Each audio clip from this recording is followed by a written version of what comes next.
Okay, so what we're looking at, this dates back to the Miocene, sometime around maybe 12 million years ago. Everything in here, these are mudstones and siltstones and sandstones, are made up of what they call volcaniclastic materials. So this came off of the volcanoes that we've been talking about, the whole rhyolite ridge. This stuff washed down. There was probably a fairly shallow depression in here. The White Mountains most likely were not here. The Sierra Nevada probably weren't here. And this area was roughly 4,000 feet higher in elevation than what it is now. And they know that from those tree stumps, which are variations of redwoods. So this is much wetter. It was collecting a lot of moisture and water in here.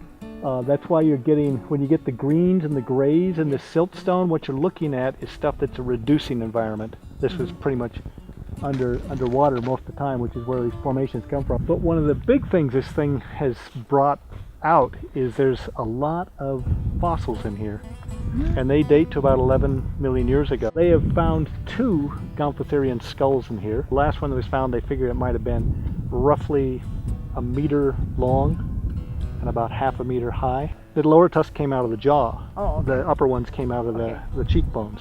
They figured it was about 60 years old. But what kills the old ones is the fact that their teeth constantly reproduce, but they only have 3 sets of molars. And when that 3rd set of molar wears out at about age 65, then they starve to death. And that's typically what ends an elephant's life, is the inability to feed anymore. Originally, I think that the whole elephant tribe, that the tusks were part of the feeding pattern, where they would dig down in and root with it. The Gomphotheriums continued to do that. And that's why they kept maintaining the lower tusk. The most recent one was found in 2013 and excavated in 2015. But the other one was found back in the 70s.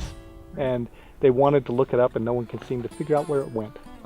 But it's unfortunate because that one had no tusks in the upper part of the face, or at least that's what they said. And they wanted to kind of recheck that. Yeah. And they're thinking that it's probably the same species as the one they found here, but they're thinking like the India elephants, there may have been a sexual dimorphism where the males had tusks and the females didn't, because they became something other than primary feeding tools. So that's why this area is important. Yeah. And the main thing is just to let people keep coming in here and visiting, but stop them from driving their dirt bikes and ATVs up and down the walls, which is what's been happening here. Yeah.